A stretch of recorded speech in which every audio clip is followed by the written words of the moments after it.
Hey guys, it's Joe from Finding Faith, and in today's video, as you can tell by the title, I wanted to talk about something that I don't feel as if I've gone into a ton of detail about, specifically why it is that I chose to do YouTube as a form of ministry. If you didn't already know, there are Christian missionaries who go all over the world and act within their local communities and do a lot of really amazing work. You know, you'll see people come to Christ through this. You will see lives transformed, people helped in ways that are just extraordinary to watch. And yet, I didn't personally feel as if that was where God was ever calling me to. I can't explain it for a lot of reasons. I just don't think that was ever what I was really meant to do. But in the past year or so, ministry has become more a part of my life as a Christian, as a believer. And I've wanted to find, an outlet, an area where I can really be of service and use the skills that I have at my disposal to help people come to Christ. Now, as I'm sure you can imagine, being in grad school, this is on the difficult side. I'm in class better part of 20 hours a week, on top of transportation, on top of the school stuff that I have to do, and it's hard for me to keep up with that. Plus, shortly thereafter I finish school, I plan on getting a job and working in occupational therapy, which is extremely exciting. It's going to make it really hard to have, one of those ministries that goes out the way a lot of people do to foreign countries or in other ways. Now, bringing it back to me a little bit, getting a little bit more personal as well. I've always been a driven person. I have been very school focused my whole life. I haven't always had perfect direction on exactly what career choice I'm going to have. See my testimony video, or when I talk a little bit about it in one of the 20 questions videos. But over the last 6 years, during my walk with God, it's just become more and more clear that, especially within the last year and a half or so, that I really want more people to come to Christ. And there's a lot that I can do interpersonally. There's a lot that I do interpersonally. If I'm on public transportation, which I take a lot, I'll try and see if I can find someone to talk to. I'll talk with Lyft drivers. I try and talk with other people just that I happen to run into. And I've had some good conversations, actually. But I also know that I'm only really reaching through them a small number of people in a very limited capacity.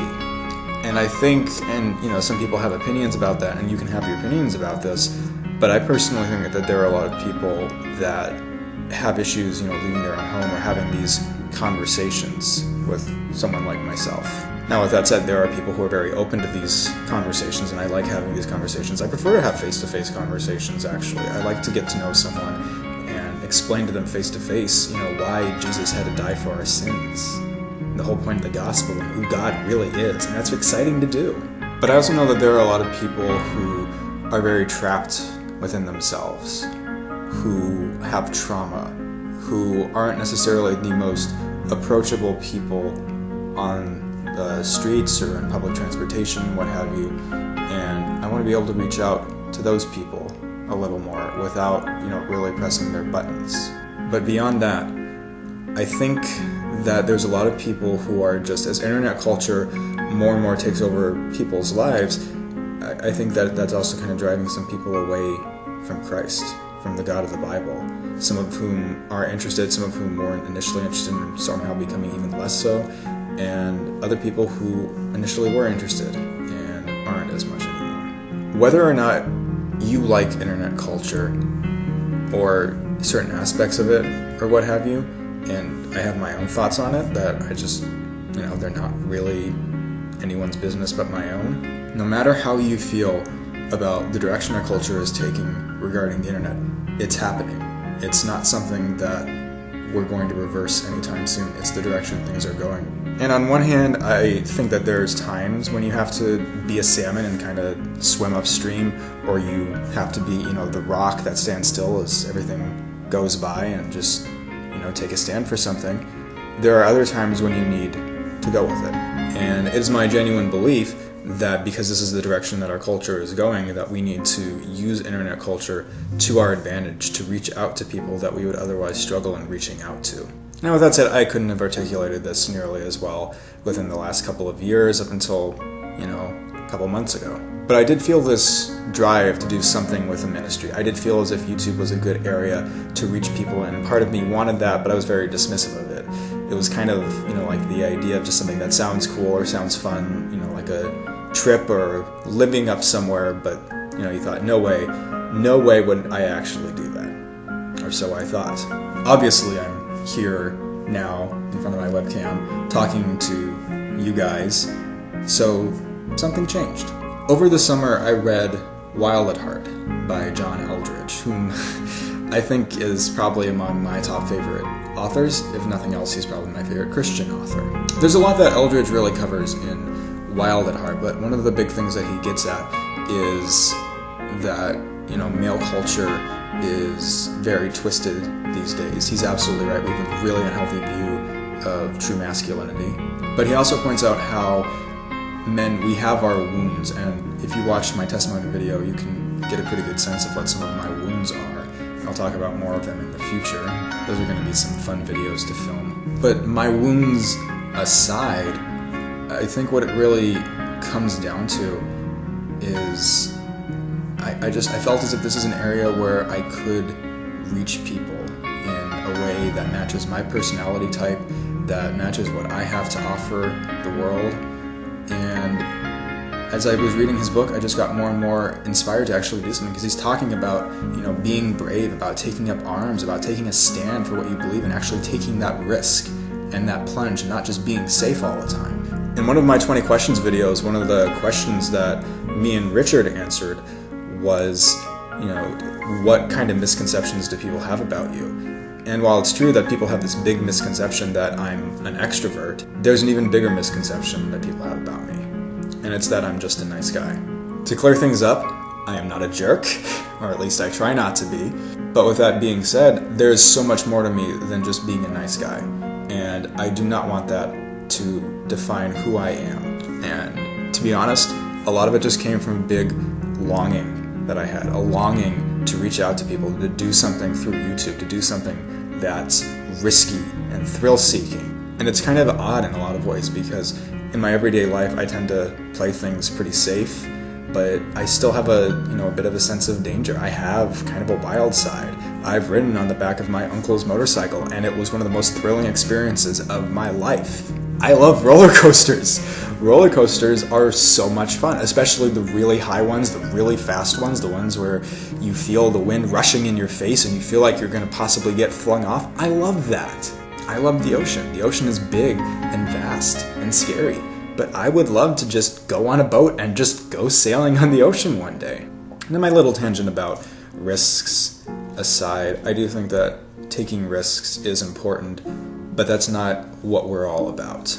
And as I was reading Wild at Heart, I realized if I didn't take this risk, Eldredge kind of writes about this a little bit, if I didn't take this risk, I would regret it for my entire life.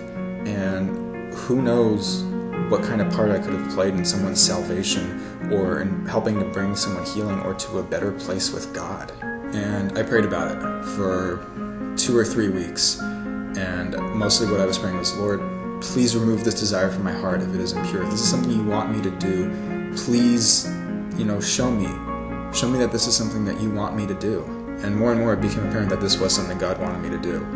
And I actually ended up getting a connection to YouTube. Be ready for a future video. You'll get to see who that connection is. Exciting stuff. And from there, things started to move forward. There was a bit of complications. My webcam did initially arrive when I ordered it from Amazon Prime, and then things just started to fall into place, and I kept praying to God that if this was something that I was doing just out of vanity or for selfish reasons of any kind, that He would remove it from my heart as a desire. And it hasn't gone. It's actually gotten more intense. And as I film these videos and as I interact with people, I get more and more excited about what I'm doing. I get more and more, sorry, I'm just trying to get myself centered. I just get more and more excited that God is doing things with this channel and with me as I work in this channel and try and balance this channel and my school life, that I'm just convinced that this is what God wants me to be doing right now.